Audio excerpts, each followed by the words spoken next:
4 বছর ধরে রিক্সা চালাই লকডাউনের পর থেকে। এর আগে চাকরি করতাম। বাচ্চারে যেটা খাওয়ানোর দরকার সেটা তো খাওয়াইতে পারছি না। গাড়িওয়ালার আগে দিতে হয় মাসে 5,000 টাকা। শাওনের বয়স মাত্র 26 বছর। একসময় ঢাকা বরিশাল রুটে বিলাসবহুল লঞ্চে রান্নার কাজ করলেও থিতু হয়নি। করোনা এবং পদ্মা সেতুর প্রভাবে যাত্রী কমে যাওয়ায় বেতন পাচ্ছিলেন না নিয়মিত। বাধ্য হয়ে ছেড়ে দেন লঞ্চের রাঁধুনির চাকরি। 4 বছর ধরে রিক্সা চালাই লকডাউনের পর থেকে। এর আগে চাকরি করতাম লঞ্চে, বাবুর্চি পোস্টে। ওটা তো এখন আর ইনকাম নেই। আগে ইনকাম ছিল, চাকরি করে মজা পাইছি। এখন আর ইনকাম নাই, লঞ্চ বইসা থাকে, খরচা তো চলে না। এই জন্য আর কি ঝামেলা। এই সবসময় তো আর বইসা বইসা ডিউটি করা যায় না, ওটা ইনকাম কম। চারিদিকে অন্ধকার। স্ত্রী এবং এক সন্তান নিয়ে হতাশায় শাওন। গ্রামের বাড়ি পিরোজপুরে হলেও জীবনের বাঁক বদলাতে আসেন ঢাকায়।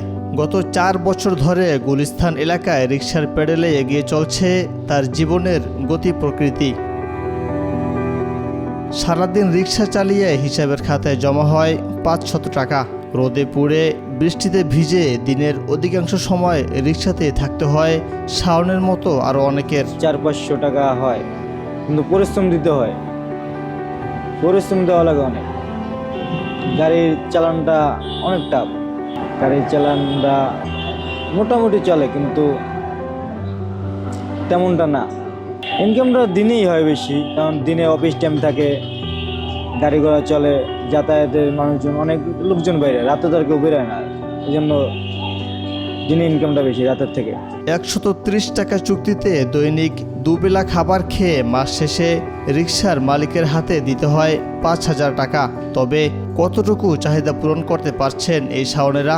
আমার দিন কাটছে, মেসে ভাত খাই, দুবেলা 130 টাকা দেই। গাড়িওয়ালার আগে দিতে হয় মাসে 5,000 টাকা। এভারেজে মাসে 15,000 টাকা না পড়লে হয় না। কষ্ট হয়, কিন্তু তারপরও মানাই নিতে হবে, কারণ এখন তো কোনো চাকরি নাই, আর কোনো কাজও আপাতত মিলতেছে না। এই জন্য এটা নিয়েই আছি। এখন যেভাবে চলে ওইভাবেই চালাইতে হবে, কিন্তু চালাইতে কষ্ট হয়। 3 বেলা খাবার ছাড়া সন্তানের মুখে নতুন কিছু তুলে দিতে পারেন না শাওন। সন্তানের কথা মনে হলে কষ্ট আর হতাশা নিয়ে তাকিয়ে থাকেন পথের দিকে যাত্রীর আশায়। আমার এক ছেলে, 6 বছর। বাচ্চারে যেটা খাওয়ানোর দরকার সেটা তো খাওয়াইতে পারছি না, কিন্তু আমরা যেটা খাই ওইটাই বাচ্চারে খাওয়াই। যেমন আমরা ভাত খেলে ভাত খাওয়াই, আমরা যদি কোনো কিছু খাই ওইটা বাচ্চারে খাওয়াই, কিন্তু তার বাইরে কিছু খাওয়াইতে পারি না। ওরকম হয় না।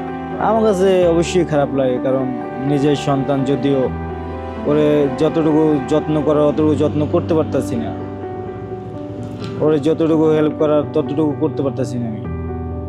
আমার তো কষ্ট হয়, আমি তো সব দেখতে হয়। যান্ত্রিক এই শহরে সবাই ব্যস্ত নিজেকে নিয়ে, কারো সময় নেই শাওনদের খোঁজ রাখার। অথচ তার মতো অনেকেরই রিকশা নিয়ে একদিন বের না হলে পরদিন থাকতে হবে না খেয়ে। মহিউদ্দিন আহমদ, আজকাল।